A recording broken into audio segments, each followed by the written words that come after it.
Welcome to Freative Friday. Mark Danilo here, Art School MBA and CEO of Sales Globe.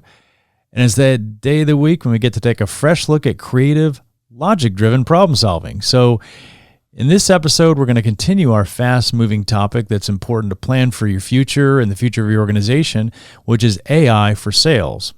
And the goal of our conversations, which I'm calling AI or You, is not to review all the developments in AI, but it's to help you think through the human and AI relationship and how you can increase your asset value and build your future and your organization's future.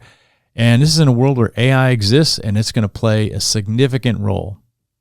And as I said before, we want to help you invest in the one personal asset you have that can't be AI, which is your human ability to creatively solve problems.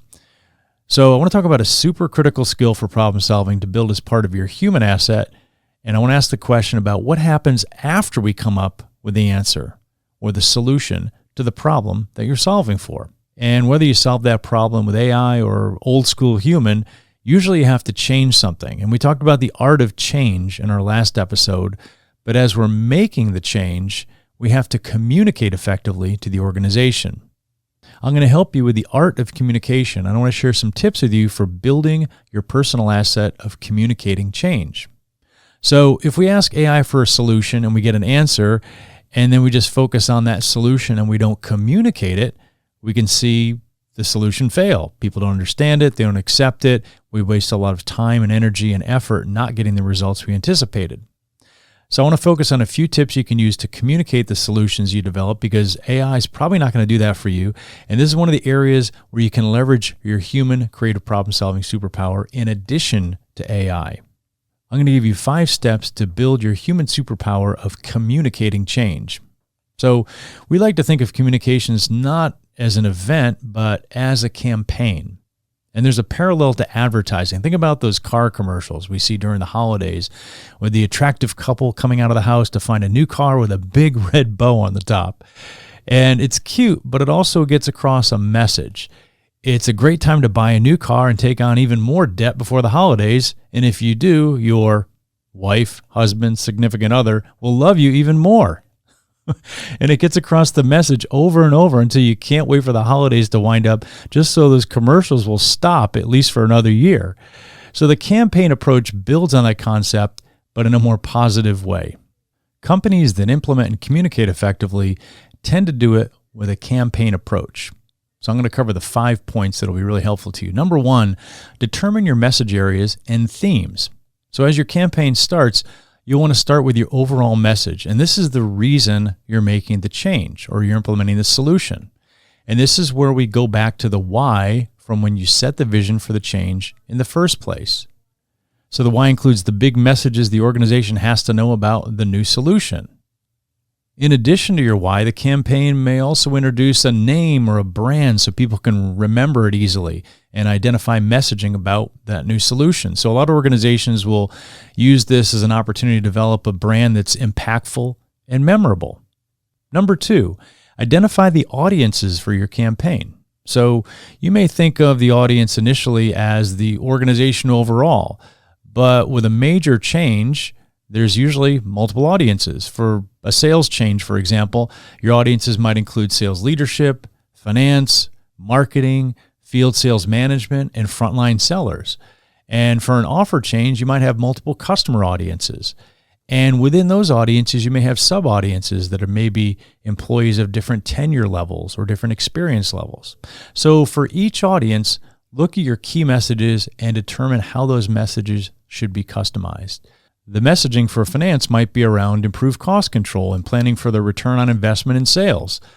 But for sales management, the messaging might be around making goal attainment easier and giving their reps better opportunities to perform. So different audience, different message.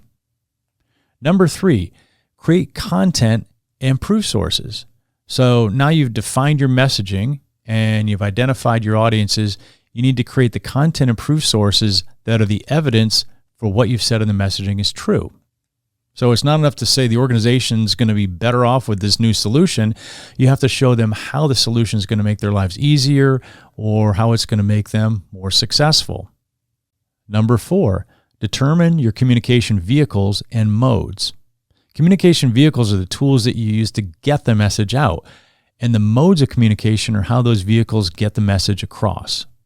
And the most effective communications campaigns use a combination of modes and vehicles.